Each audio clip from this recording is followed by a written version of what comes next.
আমাদের এই বাংলাদেশে এখন নির্বাচনের ডামাডোল শুরু হয়ে গেছে। বিএনপি এবং সমমনা যারা দল রয়েছেন তাদের এক দাবি ডিসেম্বর মাসের মধ্যেই নির্বাচন হতে হবে। তো ডিসেম্বর মাসে যদি নির্বাচন হয়, সঙ্গত কারণে জানুয়ারি মাসে আমরা একজন নতুন প্রধানমন্ত্রী পাব, যদি প্রেসিডেন্সিয়াল ফর্ম অফ গভর্নমেন্ট প্রতিষ্ঠিত না হয়। অর্থাৎ এখন যে সংসদীয় গণতন্ত্র রয়েছে, সেই সংসদীয় গণতন্ত্রে সরকার প্রধান হিসেবে আমরা একজন প্রধানমন্ত্রীকে পাব। এবং এখন আমাদের যে স্বাভাবিক ক্যালকুলেশন, সেই ক্যালকুলেশন অনুযায়ী যদি নির্বাচন হয়, সেখানে বিএনপি ব্যাপক সংখ্যাগরিষ্ঠতা পাবে। শুধু সংখ্যাগরিষ্ঠতা নয়, বাস্তব অবস্থা হয়েছে যে বিএনপি সম্ভবত ৩০০ আসনেই তার প্রার্থী অথবা বিদ্রোহী প্রার্থী জয়লাভ করে আসবে। এবং এটি কতটা জটিলতা তৈরি করবে সেটা আপনাকে জাস্ট সংক্ষেপে বলছি। আমি কয়েকবার বলেছি ভিডিওতে, তারপর এখানেও বলছি। ধরুন, আমরা ঢাকা শহরে দেখি সমন্বয়কদের একটা ভাবসাব আছে। তারা সরকারি প্রোটোকল নিয়ে জেলা শহরে যাচ্ছে, আবার সেখান থেকে চলে আসছে, পত্রপত্রিকাগুলো তাদেরকে দারুণভাবে হাইলাইট করছে। কিন্তু তাদের মধ্যে থেকে কেউ প্রধানমন্ত্রী হবেন, সার্জিস প্রধানমন্ত্রী হবেন, মাহফুজ হবেন, এ কথা আমরা কিন্তু কেউ কল্পনাও করতে পারি না। অধিকাংশ তারা যারা উপদেষ্টা রয়েছেন, এটা দেখে আমাদের অনেকের চোখ টাটাচ্ছে যে এত অল্প বয়স, যারা একটা চাকরি চেয়েছিল বিসিএস এর, আর সেখানে তাদেরকে একেবারে মন্ত্রী বানিয়ে দেওয়া হলে, এরকম কথাবার্তা অনেকে বলার চেষ্টা করছেন। এবং সাধারণ মানুষ সেখানে সায় দিচ্ছেন। কেউ বলছেন না যে না, তাদের সে যোগ্যতা রয়েছে। নেপোলিয়ন বোনাপার্ট যদি 21 বছর বয়সে সম্রাট হতে পারেন, তারা কেন পারবেন না? জুলিয়াস সিজার যদি 25 বছর বয়সে ওটা হতে পারেন, কেন পারবেন না? আকবর সাহেব, সম্রাট আকবর, তিনি যদি 11 বছর বয়সে দিল্লি সিংহাসনে আসীন হতে পারেন, তাহলে তিনি কেন পারবেন না? এখন এরা যারা আছেন তারা কেন পারবেন না? এরকম। তো যাই হোক, সে কথা কিন্তু আমরা কেউ বলছি না। 2 নম্বর, আমরা যেটা দেখছি ঢাকা শহরে জামায়াত ইসলামের একটা বিরাট তৎপরতা। অবস্থা দৃষ্টি মনে হচ্ছে যে জামাতের আমিরই প্রধানমন্ত্রী হয়ে যাবেন। তিনি যাচ্ছেন, সবার সঙ্গে করমর্দন করছেন, অনেককে জড়িয়ে ধরছেন, বাচ্চাদেরকে আদর করছেন, চুমো দিচ্ছেন। কিন্তু সমস্যা হচ্ছে যে এই সম্মানিত মানুষটির যে কর্মকাণ্ড, সেই কর্মকাণ্ড নিয়ে ট্রল হচ্ছে। তিনি একটা শিশুকে কেন চুম্বন দিচ্ছেন? তাহলে কি তার কোনো সি এই সমস্ত কথাবার্তা কিন্তু বলা হচ্ছে। তারপর তার একটা উপাধি দেওয়া হয়েছে, মুরব্বি, যে একটা ভাইরাল ওয়াজের একটা শব্দ, মুরব্বি হু। তো ওইরকম তাকে নিয়ে, তার যে কোনো কর্মকাণ্ড নিয়েই এখন জামাত বিরোধী যারা রয়েছে তারা মুরব্বি, উহু এই সকল শব্দ বলার চেষ্টা করছেন। তো কাজেই তিনি যদি আগামীতে প্রধানমন্ত্রী হন, তাহলে এই জিনিসগুলো বন্ধ হবে না। এই জিনিসগুলো বন্ধ করতে হলে তাকে তখন অত্যাচার করতে হবে। আর বিএনপি যদি জয়লাভ করে, তাহলে সঙ্গতির কারণেই তাদের দুজনের একজন, বেগম খালেদা জিয়া অথবা তারেক রহমান সাহেব, যে কোনো একজন প্রধানমন্ত্রী হবেন।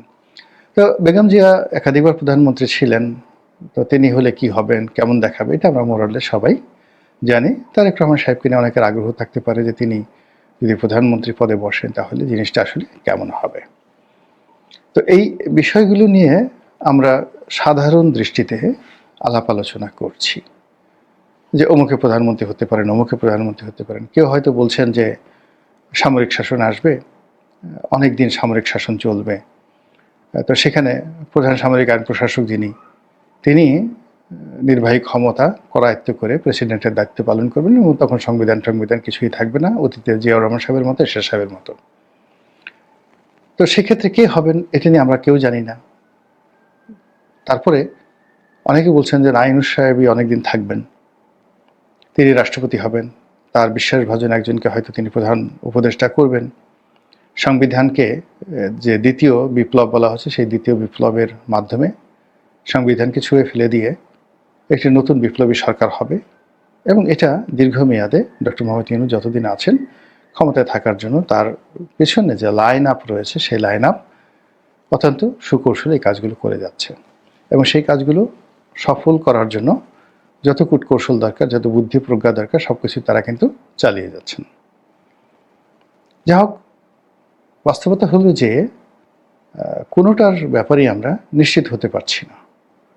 ডিসেম্বরের নির্বাচনের ব্যাপারে যেমন আমরা নিশ্চিত হতে পারছি না, আগামীতে কার অধীন শাসন হবে তাও নিশ্চিত হতে পারে যদি আমরা খুব খারাপ প্রকৃতির হই, বজ্জাত প্রকৃতির হই, বনী ইসরায়েলদের সে অভিশপ্ত সম্প্রদায়ের মতো হই।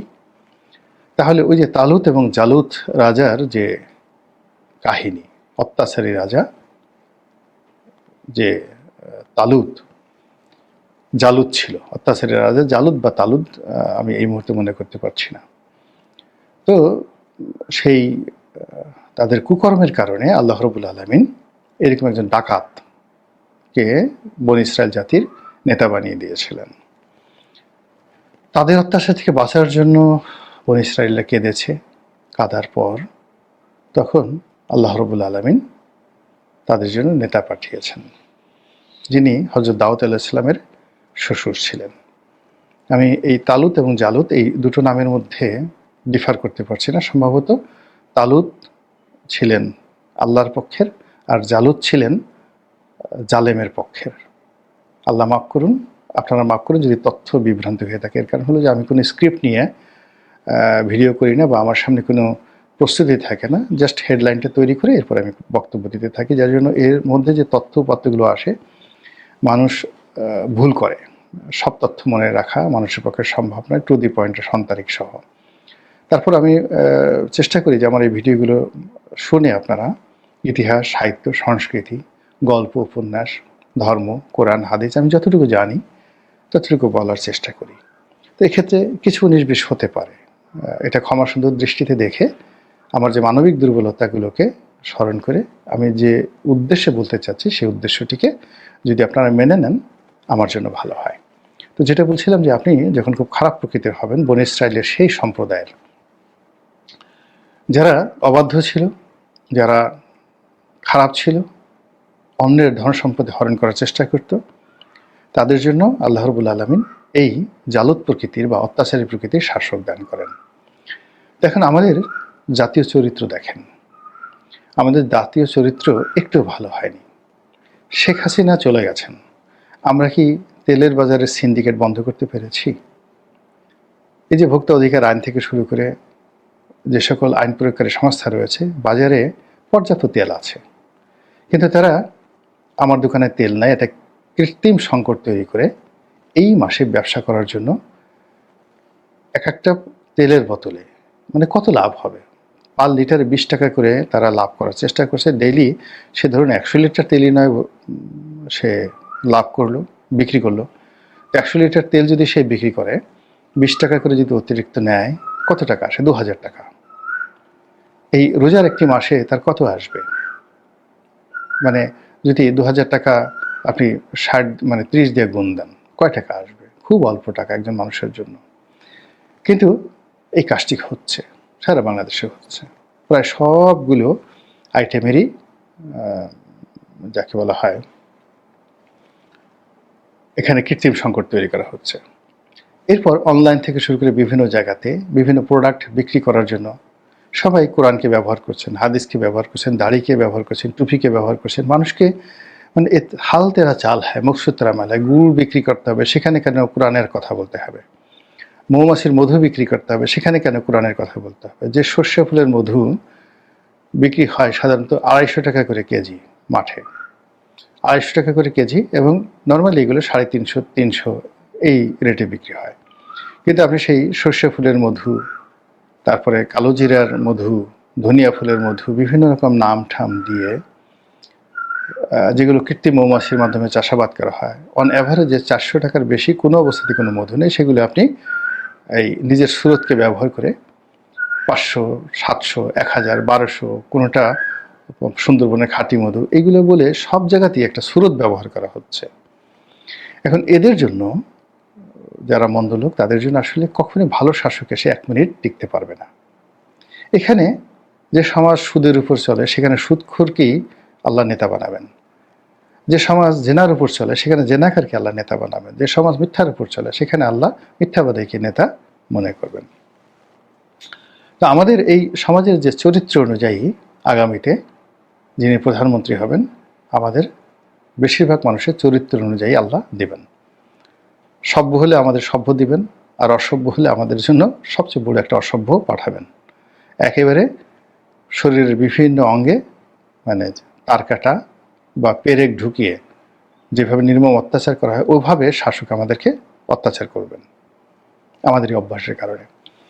আর আমরা যদি তওবা করি, আমরা যদি নিজেদের নিজ নিজ অবস্থানে আল্লাহর কাছে প্রার্থনা করি যে হে আল্লাহ, আমরা অন্যায় করেছি, ভুল করেছি, তোমার হক আদায় করার চেষ্টা করিনি, তোমার সঙ্গে নাফরমানি করেছি, তুমি আশরাফুল মাখলুকাত হিসেবে আমাকে যে মর্যাদা দিয়েছ, আমি গরুর মতো ব্যবহার করে তোমার সেই আশরাফুল মাখলুকাতের যে শাখসিয়াত এটাকে অপমান করেছি।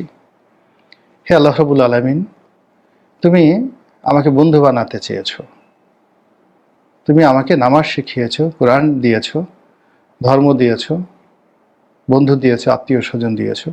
এ সকল বাদ দিয়ে আমি রাস্তার কুকুর হওয়ার জন্য চেষ্টা করেছি। তুমি আমাকে মেধা দিয়েছ, যোগ্যতা দিয়েছ, কিন্তু আমি বিড়াল হওয়ার জন্য অনবরত চেষ্টা করেছি।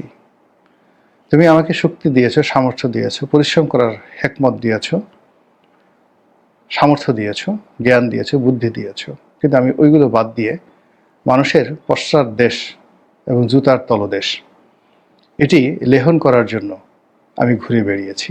হে আল্লাহ, তুমি আমাকে বেজ্জতি করো না, আমার পাপের জন্য আমার এই জাতিকে তুমি ডুবিও না, আমার পাপের জন্য আমার পরিবারকে তুমি লাঞ্ছিত অপমানিত করো না। আল্লাহ, তুমি আমাদেরকে অজাআলনা লিল মুত্তাকিনা ইমামা, মানে যদি আপনি নেতা হতে চান তাহলে আপনি বলবেন যে আমাকে মুত্তাকিদের নেতা বানিয়ে দাও, পরহেজগারদের নেতা বানিয়ে দাও।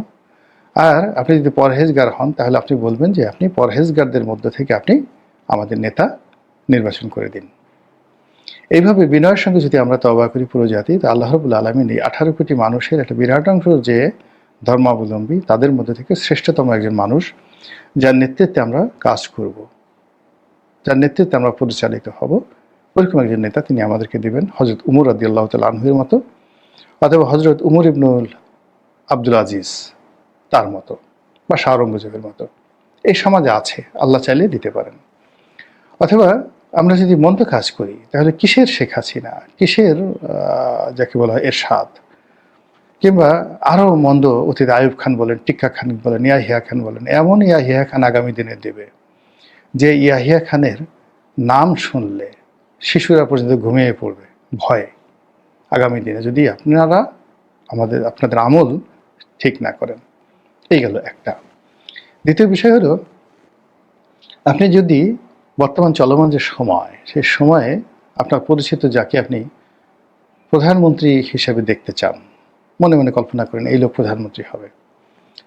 প্রথমে তো আপনি তার ভিতরে কতগুলো লক্ষণ দেখতে পাবেন। সেটা সে খারাপ হলেও ওই লক্ষণগুলো তার মধ্যে রয়েছে, আর মন্দ হলেও ওই লক্ষণগুলো তার মধ্যে রয়েছে। সেই কতগুলো জেনারেল সিমটম তার মধ্যে দেখতে পাবেন। প্রথমত, তিনি সাহসী হবেন অন্য যে কোনো মানুষের তুলনায়। অন অ্যাভারেজ মানুষের যে সাহস তার চেয়ে বেশি সাহসী হবেন। মন্দ প্রধানমন্ত্রী বলেন না ভালো প্রধানমন্ত্রী বলেন, তিনি স্বাভাবিকের চেয়ে বেশি সাহসী হবেন। আপনার ভীরুতা তাকে স্পর্শ করবে না। তিনি দূরে থাকবেন না, তিনি আপনার কাছে আসবেন। তিনি আপনার পেছনে থাকবেন না, তিনি আপনার সামনে থাকবেন, নেতৃত্ব দিবেন। মন্দ হলেও দিবেন, ভালো হলেও দিবেন। আর এই বিষয়গুলো যদি আপনার না থাকে, আপনি তার জন্য কোরআন শরীফ খতম করতে করতে মানে আপনার হৃদয় বিগলিত করতে পারেন, আপনার গলা দিয়ে রক্ত বের করে দিতে পারেন, কিন্তু কোনো ভীরু কাপুরুষকে আপনি কোনো অবস্থাতেই প্রধানমন্ত্রী হিসেবে দেখতে পাবেন না। সাহসী হতে হবে এবং সম্মুখ সারির যোদ্ধা হতে হবে। ডাকাতি করলেও সাহসী হতে হবে, আর ভালো কাজ করলেও সাহসী হতে হবে। এই গেল এক।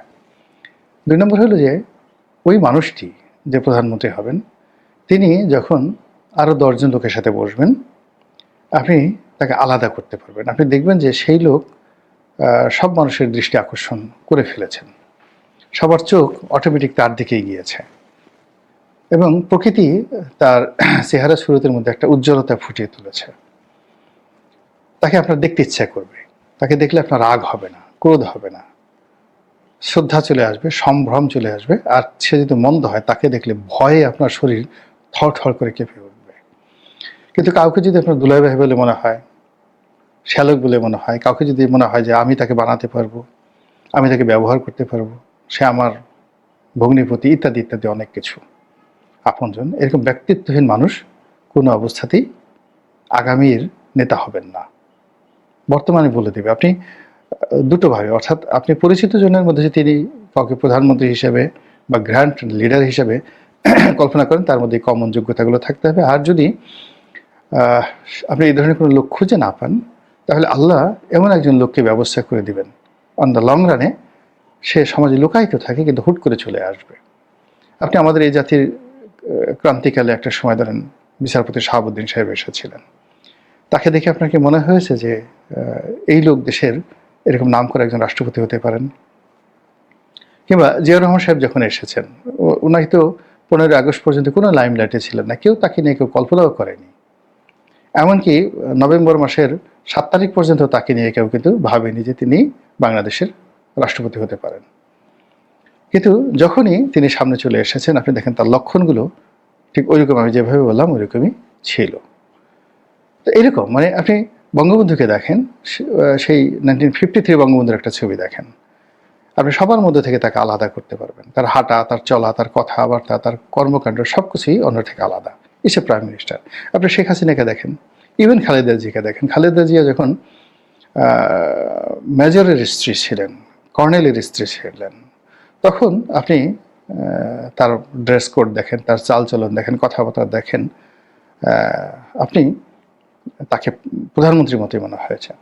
কিন্তু রাস্তার পাশে সারা জীবন ধরেন আপনি ফ্যান্সি ডিল খেয়েছেন, বা আপনার বন্ধুবান্ধব যত যা কিছু আছে সব ফ্যান্সি ডিল খোর, আপনি হুট করে একটি দেশের প্রধানমন্ত্রী হয়ে যাবেন, এটি মরে গেলেও হবে না। কিংবা আপনার সারা জীবন একটু ছিনতাই করার অভ্যাস ছিল বা করতে চাইতেন, বা যারা ছিনতাই করতো, ডাকাতি করতো, যাদের অস্ত্রবাদ ছিল তাদের সঙ্গে আপনার খুব খাতির ছিল। টোকাই মুকাইয়ের সাথে টোকাই সাগর আপনার বন্ধু, বা মুরগি মিলন আপনার বন্ধু, এইরকম জিনিস আপনার মনে করেন অলি আল্লাহ গাউস কুতুবদের বাদ দিয়ে এরকম রাস্তার মানুষ যখন আপনার বন্ধু হবে, দুনিয়া উল্টে গেলেও আপনি কোনোদিন প্রধানমন্ত্রী হতে পারবেন না। সবচেয়ে বড় ব্যাপার হলো যে আপনি মন্দ হন, ভালো হন, আপনাকে দেখলে যদি মানুষের ঘৃণা হয়, আপনাকে দেখলে যদি মানুষের রাগ হয়, ক্রোধ হয়, আপনি আর যা হোক না কেন প্রধানমন্ত্রী হতে পারবেন না।